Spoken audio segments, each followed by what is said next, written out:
Do you ever stop and think, what should I be focusing on in 2025? I know I do all the time. There's so many things coming at us, new platforms, new strategies, new concepts, new ways to blog. What in the world do we focus on? Karissa Parrish is the blogger over at Ginger Snaps Baking Affairs, and she brings a strategy to the table for us. She shares what she's focusing on in 2025, and I think it's such a good strategy to move forward with. She talks about three main things that she is bringing into the rest of this year. Whether you are a new food blogger or you've been blogging forever, you're going to find so much value here. It is episode number 714, and I hope you enjoy it. So let's start by getting a little bit of a background on your blog, Karissa. So Ginger Snap Baking Affairs is your blog. It is beautiful. Tell us a little bit about it. Yes. Yeah, so it started to come about in, I think, late 2019. My husband kindly said I needed a hobby outside of work. And so I was like, okay, let me try to figure this out because I've always loved writing. I love food, but outside of like a box of brownies, I didn't really bake before. So I remember like looking at the local library and they had a book on how to start a blog. And I was like, okay, I'm going to check out that book. And it had a lot of good resources back in 2019. And again, I knew nothing. So I kind of used that as my starting point. And I was going to launch my blog after doing a lot of research come like summer of 2020. But then when the pandemic happened and I wasn't able to go to work anymore, I was like, well, I guess now is as good of a time as ever to push publish. So I pushed publish in I think March of 2020, and Ooh. it started out as it is a baking blog. I wasn't sure exactly what I wanted to do, but I thought maybe taking pictures of desserts might be easier than trying to take pictures of like a steak or a soup or something. So it started as a hobby, and then about a year into it, 2021, I realized, I think I can make this a business. I'm seeing other people do it. I was listening to resources like your podcast, reading up on webinars, Googling a lot of stuff. And so by 2021 of spring, I started to transition more of like my mindset of, okay, this can be a business along with a hobby, but I want to make it professional. And so every year I've been building upon how can I get better at the business side of blogging. And I've continued to stay in the niche of baking, but over the years I've been trying to mold to not just be generic with baking, but rather like what kind of categories or how can I even niche down a bit more because it's so broad to just focus on baking. So, Yeah. so yeah, I started as a hobby and it became more than a hobby and I'm very, very passionate about it. And I never thought I would find something I would love outside of I was a basketball player my whole life through college. And so this is like my basketball now as an adult. So Oh, it's become my number one thing that makes me happy to do every day. oh, I love that. So it's a deep passion for you, and clearly you Mhm. have talent and skill. I mean, looking through your photos and your website is beautiful, as I said. So, yeah, thank you for sharing a little bit about Yeah. your background. You're another one of those successful 2020 bloggers, which I Yeah. always love hearing those stories. Yeah. It's so It's good. cool. One of Pandemic. the good things that came out of the year, right? Yes, exactly. Yep. Yeah. So, you are thinking about this year and how things are a little bit rocky at times. There's a little bit of fear floating around out there. So Mhm. you have a few things that you're focusing on your blogging business to actually not just get through the year, but thrive this year, correct? Correct. Yes. So let's talk about some of those things. What things are you specifically focusing on in order to make your content better, serve your readers, and all of the good stuff? Yeah. Well, as we know as bloggers, there are so many different tasks that we can be working on and feel like we should be working on. And for the longest time, I've been trying to do it all, trying to be on every social platform, trying to try every new tactic that maybe an SEO expert puts out there or somebody else from an interview I've listened to is trying. But I realized once I had my first child, March of 2024, my time got completely cut off. And I was like, I barely have a few hours a day to maybe work on my website and my baking. So I knew as the year turned over to 2025, and I really like I have really big goals personally to not just financially grow, but to bring more readers to the website. I knew I needed to focus on a few things and do that exceptionally instead of trying to spread myself out too thin to focus on everything. Yeah, So, it's a smart approach. It's hard as a food blogger because we like so many things and we're good at mhm, different things. But I think doing that hyper focused strategy is super smart. yeah. So, talk through some of those things. Yeah, so one of them is content clustering. And I've started to slowly hear about that, I think, towards the end of 2024. And I didn't really understand what that meant until I started doing some research on my own. I heard a couple other people on podcasts and trying to think some other maybe webinars. So rather like because I focus on baking at first, like probably the first 4 years, I would make sure I'd hit like every category. I'd maybe do like a cheesecake recipe, then a pie, then a cupcake, and did like 8 to 10 new recipes a month, but they were really spread out. Like I never usually did two of one recipe. So like not, I didn't do two cupcakes or two cake recipes. So I was really spreading out my content into like 10 or 12 categories. And for one thing, it takes a lot of work to do that. And Yeah. two, I wasn't seeing much success with that formula I was giving myself. And so in January when I was trying to goal setting for the year and figuring out what do I want for my business and what brings me joy with baking, I broke it down into 6 categories of baking topics that I want to cover more fully and like expound those categories on my website. So I partly did that with looking on Google Search Console. You can kind of see which pages get more traffic and what search queries people are searching for on your website. And surprisingly, some of the categories that are more popular are not the ones that I love to do on my website. So I think since 2020, some of my more popular recipes have been like a cake or banana bread. Back when I didn't know what I was doing, but SEO wise, they're doing really good on Google. So I decided I really enjoy cupcakes and cake recipes, and those are really easy for me to do while the baby is sleeping. I can complete those, whereas like a cheesecake or a pie recipe, I can't do that as easily. So I was trying to work smarter, not harder, with Hmm. trying to get content created as quickly as I can. And so I decided to focus on, for me, it's cakes, cupcakes, frostings, and I think cheesecakes are the first 4 like I'm really focusing on. And honestly, I think this year I've only worked on cake, cupcakes, and frosting recipes. And it's June now, and I've Amazing. only done 3 Yeah, categories this year. that's great. And how And does it feel to niche it, down like that? Does that feel it's, aligned?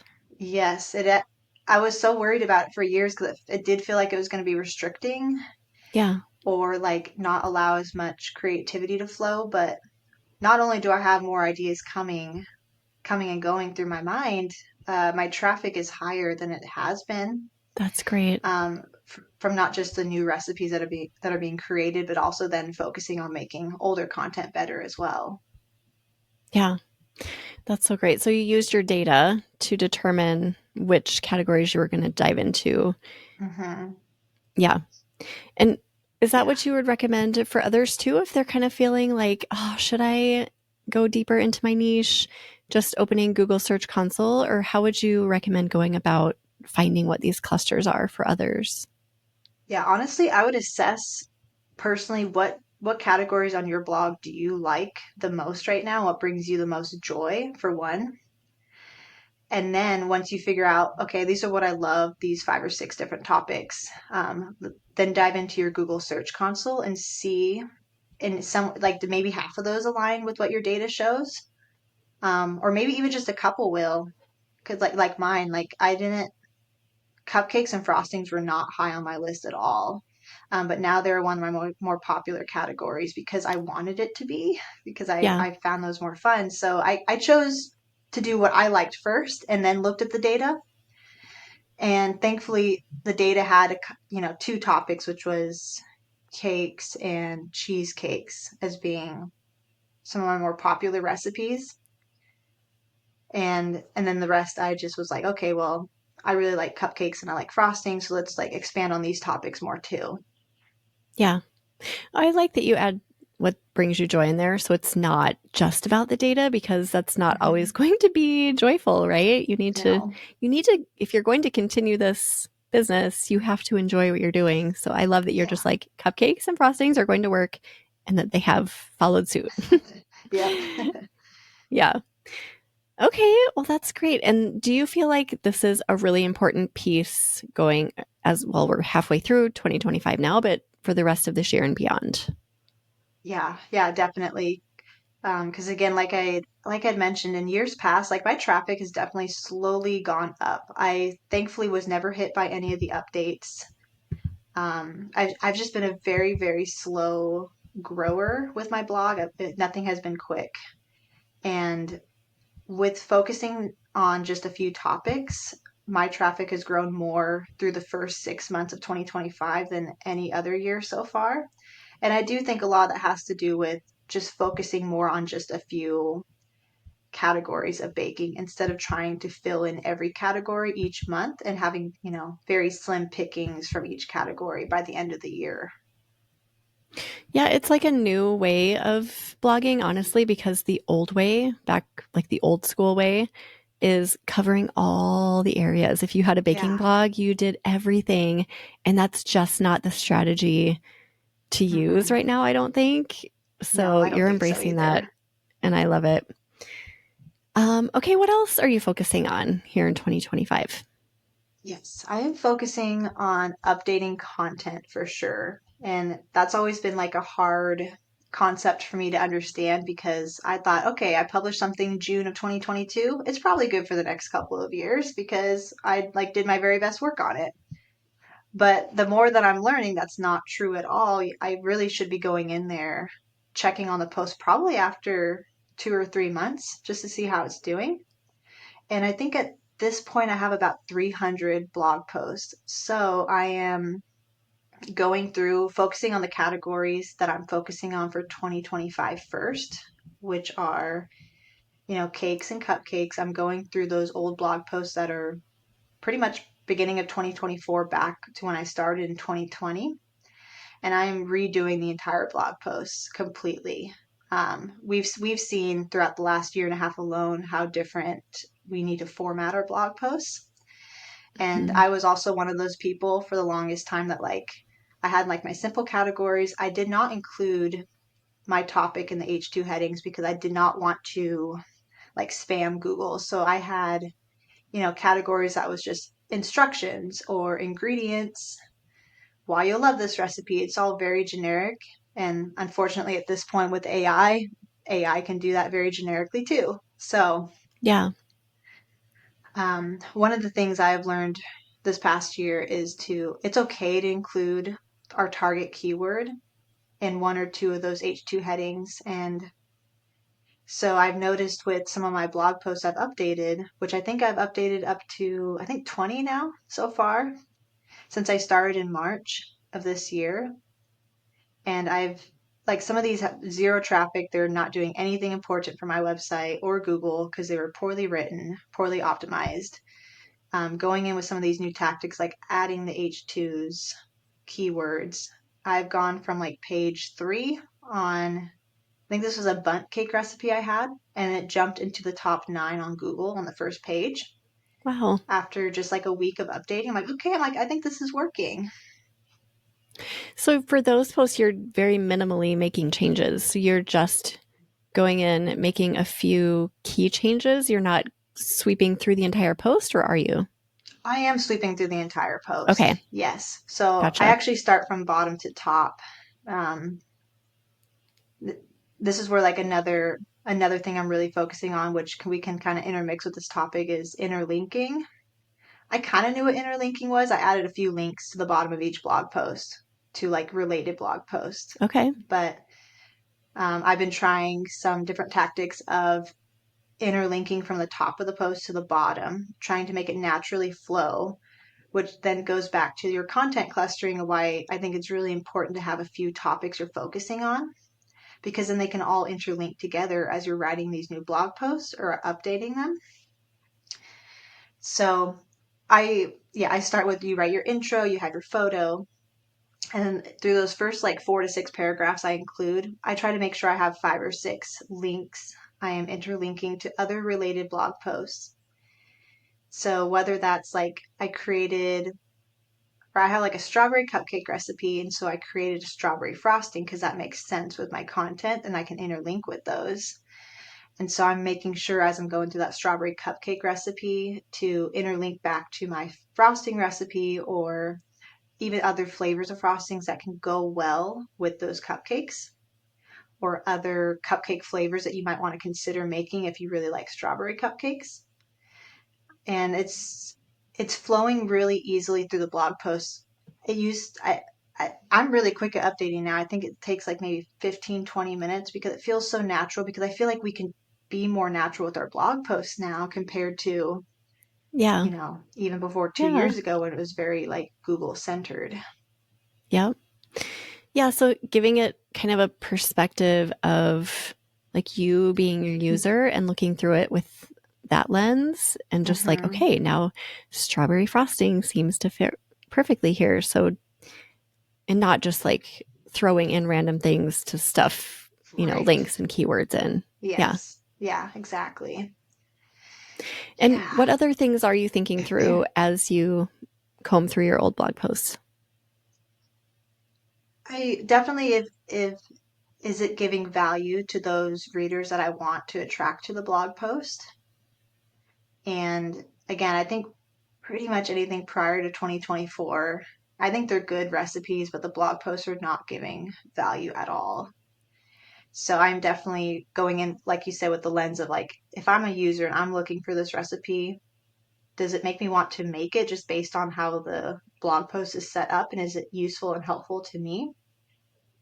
So that's what I try to keep in mind with updating, and not trying to add like extra fluff or make my blog post really long so you can add, more ads, which I don't think is helpful at all. I think it seems as though the shorter the blog post now, as I'm updating, they go from like maybe 1,000 words down to like 600, 700 words.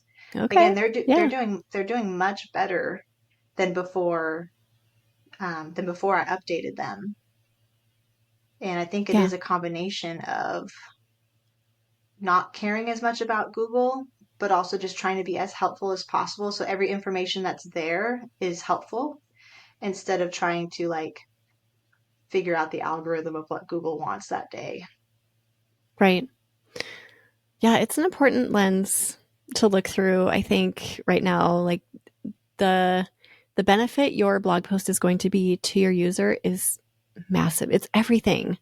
So Hmm. do you feel like that requires just a lot of practice? Because at first it might not be clear, but when you do it over and over, like you've done 20 since March, that's a lot. Hmm. It becomes easier to do that. Definitely. Yeah, because I feel like my head was spinning with trying to figure out like what's the best technique to go into updating this blog post. I think just the repetition of going through your old content, and maybe even some of these contents you haven't looked at for years since it was previously published. So I really do think the more that you do it, the more that you analyze, just like with any part of our business that we do, the less we'll be thinking about it and the more we'll just freely be doing it. Yeah. And that includes photos, right? So Yeah. providing ingredient photos if you think that's helpful, and step-by-step process shots and things like that.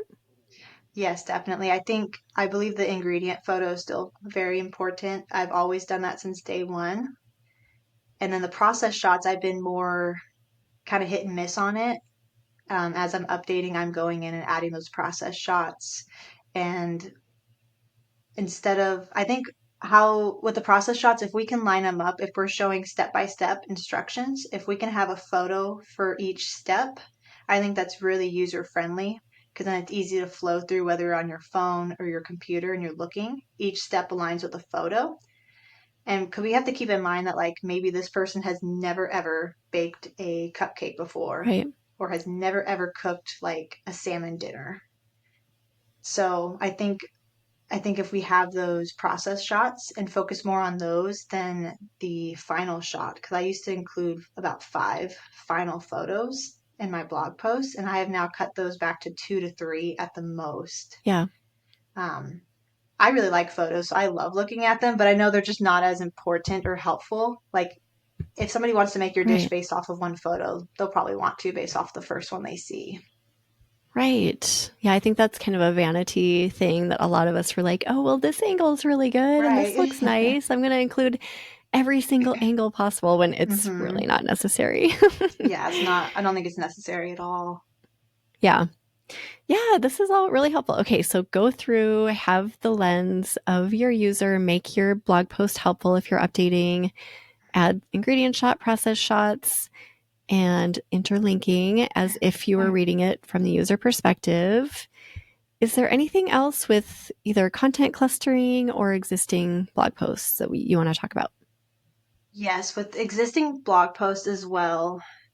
I think I might have heard it on a few podcast interviews recently on yours of like how much more important it is to show our expertise. And it's not we can't just stop with at our about me pages, which we do have to make sure those are really really well written and kind of just highlights us as a blogger.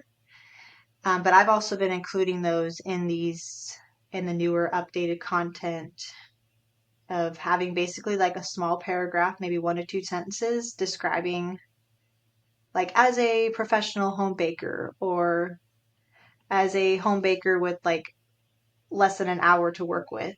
Um, like this recipe is really good for this reason. And then I will Hmm. link my about me page to like those headings. So I really focus on home baking because I didn't go to culinary school. So I've learned everything in my own kitchen. So I really focus on home bakers and home baking. So I will link to my about me page with those keywords throughout the text. And I will usually do that within the first 3 to 6 paragraphs because I don't want it right at the beginning of the blog post, but I don't want it all the way at the end either. Do you feel like that has helped your users to be able to really relate to you better? And has that increased your domain authority too? I haven't checked my domain authority since the beginning of the year because it was so low, but Oh, yeah. I need Yeah. to check on I that get it. again. But I would imagine it would because not only are you making yourself relatable to those that are potentially reading your blog posts, but you're also showing Google like, hey, I have authority with writing this specific blog post, and here's why you should like, push this up further on page one. Yeah. Right. It can, I think that can only help and Yeah. definitely cannot hurt. So I love hmm that recommendation. And it just requires a line, like one sentence, like, who are you? Why are you Yeah. credible? What gives you the right to publish this recipe and assume that people want to make it too? So yeah, I love that so much. Yeah. So in addition to these things, I know you have some kind of extra things to focus on once you get these three things established. What are some of those extras? Yes. Yeah, some of the extra things I really want to focus on this year as I continue through updating blog posts is I am going to continue updating blog posts as I go, and I've really cut back on how many new posts I'm working on. But as I move into the newer posts, I am going to be focusing on those content clusters. So let's see. I've already outlined a bit for June and July. So it's again, I'm only focusing on like cupcakes and frostings right now, and I don't see that changing right this second because it's working really well, not just with Google, but I think through my audience as well, through email and Instagram. So I will be focusing on creating new content that can interlink together again. So cupcake recipes that make sense, and it might not necessarily have like a good keyword research number, which I haven't used too much this past 6 months with trying to look for. I'm looking more like my website, what benefits my Yeah. users, and then kind of working the content around there, and then searching using keyword research like by the second or third step of my Yeah. content creation That's great. process. Hmm. That's great. Yeah, I think Um, that's a good new strategy that a lot of people are employing instead of leaning on the keyword research tool alone to create yeah, content. Like, what makes sense for the user? If they come here for a cupcake, what else are they going to potentially want? And thinking that way and then going to keyword research. yes, Yeah, yep, that's great. And exactly. then what keyword research tools do you use just out of curiosity? Yes, so I use key search, which is just very simple. Just type in the keyword that you're looking for. I just like how simple and user friendly it is. I have been using Rank IQ for the last several years as well to kind of help set up my blog posts. And I don't use it as much right now as I used to before, just because the way of how we write our blog posts has really changed. And I still find it beneficial, but just not as like I'm not trying to search or trying to reach that A+ mark on Rank IQ as Yeah, much anymore. But it's still very nice to have that as like the resource of like, keywords to try to fit in within your blog posts. yeah, And agreed. then a newer one I found, it's called Keywords Everywhere. Oh, yeah. It's a Chrome extension. I'd never heard of it. And you basically just allow it to be on your Chrome. And whenever you Google anything, it'll pop up on the right side of your screen, both short term, like keywords like 2 or 3 words, and then long tail keywords of 5 or 6 words. And I have found that to be helpful with updating blog posts. So I will just Google, let's see, I did like a lemon curd cookie recipe I updated recently. And on the right side of my screen on Google, it gives all these different long tail keywords that people are searching for in Google.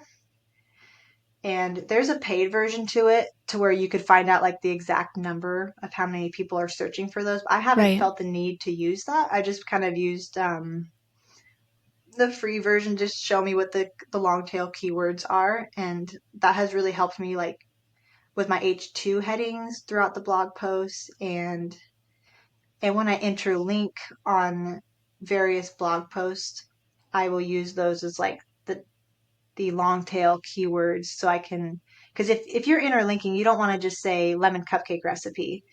You want to have descriptive words. So like easy lemon cupcake recipe, moist lemon cupcake recipe, and the keywords everywhere has helped me figure out some of those words that I can use.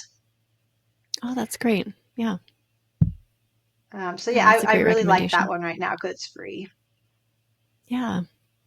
I used to use the paid version of that many years ago, and I really liked it for a while. I feel like keyword research strategies evolve for everyone over time. Like, I used to Hmm. solely rely on Rank IQ, and then I moved to a different. Now I use key search and Rank IQ in tandem, and that has been going strong for a while.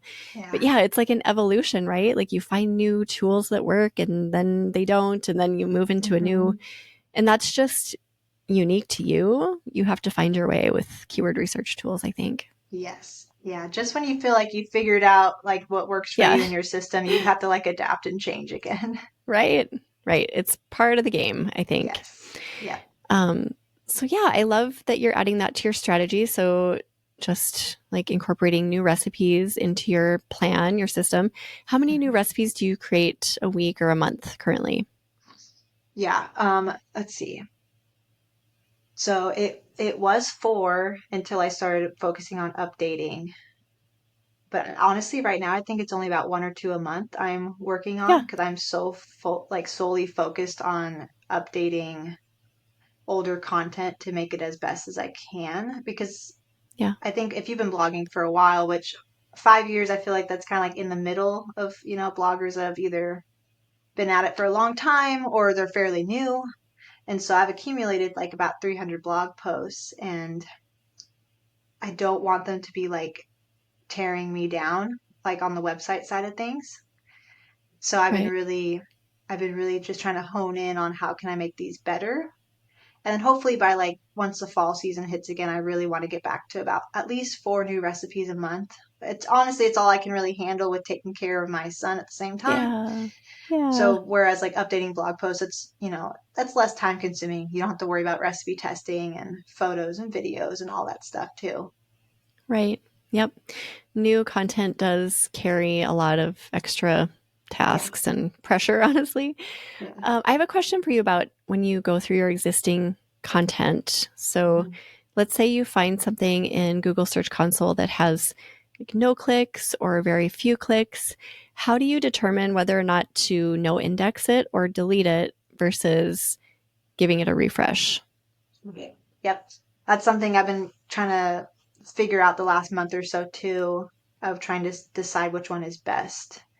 So for me, I don't I don't want to delete anything because I think all of my content has some place on my website, whether it's where I want it to be in terms of quality or not. If it's I had about when looking, I had about almost 90 blog posts that have gotten zero traffic in the last 12 months, Okay. which is not great. And so that's why Yeah. that's like my list to start with. And some of those, I believe six were like roundup posts. And then I haven't Okay. touched roundup posts for a while. So I actually no index those just for now because I feel like it wasn't benefiting me through Google right at this moment. But I know once I go in to update them and try to make them more user friendly, then I will unindex them. But deleting, I have not deleted anything that's baking related. I've deleted a few I think I had like a lifestyle post back in 2020. Like I deleted those because those make no sense for my website right now. Right. But I think if it aligns with your niche and what you are really passionate about, at the very least, just no index it until you want to get to it. Because the no indexing doesn't hurt you. In a way, it can kind of help you, especially if that blog post is really outdated because it just Google won't scan it Yeah. and so won't use it against you basically. So I would just if you want to know index until you can get to it, that's cool. I think besides my roundup post, I will probably keep everything as is and I'm just gonna keep slowly going through it and then get to it when I get to it. Yeah, that's a great strategy. And I think for you, your blog is new enough that your content is probably mostly relevant. But maybe if you have an older blog like mine, the stuff I wrote back in 2010 through 20, I don't know, 15 was not always relevant. So I think there is a Hmm. time and a place for deleting, but yeah, just kind of assessing the relevancy and the helpfulness to the user and going from Yes. there. Yes, because I would Yeah. imagine blogging back, the beginning of 2010 was completely different than compared to the beginning of Hmm. 2020. So Yes. Yep. yeah, I don't know if it would be more beneficial to then, delete and basically, if you wanted that kind of topic on your site to just completely start over from scratch, that might be more helpful than compared to Yeah. like me, which I don't feel like I need to delete it. I just need to make it better. Yeah. Right. Yeah. I think it's probably a case by case basis and Yeah. what content do you have on your blog. Okay. I Hmm. want you to talk about mindset in Hmm. 2025 because I have never felt this more strongly. And since you're a longtime listener, you probably know that I feel really strongly about mindset and I always have, but it's never been so strong that I feel like we should all be paying attention to our mindset this year. Do you agree, Karissa? And give us some thoughts on that. Yes. Yeah, definitely. Because what we do is really hard and it's a lot of times it's really discouraging. And I've had many points since my son was born last March, 2024 that I wanted to quit. It just felt like it was too much. It was overwhelming to try to be a good parent while also like for something I'm really passionate about to be able to give 110% to it the way that I wanted to. And what is it, June of 2025? I only feel like recently, I feel like my mindset has completely shifted in like, instead of trying to worry about doing all the things and trying to be the most relevant in my specific topics, I think it's just focusing on what can I do today to be a little bit better, whether that is, maybe it's even not even working on the blog today. Like I just need a mental reset. I need to take a moment and then tomorrow it'll still be there. It's not going to go away. Or maybe I can just focus on updating one blog post today and then maybe a couple days later I might work on some Pinterest or something like that. So I think we just put too much pressure on ourselves, and I am a huge culprit of that. I put too much pressure on wanting, to do it all. I would love to work on my blog, 9, 10 hours a day. That's just not realistic. And I think that's probably not realistic for a lot of us, depending on our life situation right now. So I've just been inwardly preaching to myself of like, just be a little bit better Yeah. today. And better looks different for everybody. And like I said, if that just means, don't even open up your laptop today. Go enjoy being outside with your family. That's probably more important than trying to respond to, several emails. Yeah. Okay, that is such a huge point that you just focused on, and that is getting a little bit better every day does not equal hustle necessarily Hmm. or doing more, sitting down and cranking out an extra blog post. That's not what it means. It can mean that maybe for Yeah. some people if you're in that perfect season, but I love your perspective of getting a little bit better can mean not working today. And Hmm. that is a huge message to everyone around you that you're taking care of yourself. So thank you. I really appreciate that perspective so much. Yeah, it's still really hard because I love to work so much. Yeah. It's really hard to just sometimes, the only thing you did today was you fed your child and you made dinner for your family and you went grocery shopping. Like those are all still very important. And so I had to continue to tell myself like I did good things today, whether it was necessarily like my to-do list or not. Like my family is happy and healthy. So, take a deep breath, Carissa, you did well. Yes. Oh, I love that so much. Is there anything that we've missed, Carissa, that you definitely wanted to Um, focus on before we start saying goodbye? trying to think. I think the plugin, there's a plugin that I have found very beneficial with figuring out interlinking with your website, and Okay. it's Yep. called Link Whisper. It's a free plugin on WordPress. I believe there's a paid version as well. I just haven't looked into it. But Link Whisper will basically analyze every blog post and every internal and external link you have on your website, and they'll break it down for you. So I'll usually go through the category of like from 0 links to, 25 plus. So it kind of tells me which posts don't have any internal links, which is not good. And so usually a lot of my older blog posts do not have those internal links. So having like a small little resource like that instead of trying to go through every single blog post to see how many links I have here or if they have none, this little tool just kind of helps, saves you hours of time to just analyze your content, and you can have it run your blog posts, I think every day at least, and it'll go through and organize that for you. So I've found that to be helpful and a time saver with trying to figure out my internal linking strategy as well. Working smarter, not harder, right? Letting a Yep. tool do some of that work for you. I love that. And Yes. I actually used that for a while. I haven't used it recently, but I've heard so many people over the years saying how much they love that plugin. So give it a look. And yeah, it was such a pleasure to talk to you. Thank you for sharing about your story and everything that's working for you in 2025. We really appreciate you showing up today. Yes, thank you for having me. I really, really enjoyed it, and I was looking forward to this conversation with you. Yay, same. I follow you on Instagram. Love your content there. So it was really fun to connect face to face in person today. So thank you. Yes. And then to end, do you have either a favorite quote or words of inspiration to share with us? Yes, and I've also was trying to figure out what would be the best. So again, I mentioned in the beginning I was a basketball player, so I have a lot of basketball quotes that flow through my mind.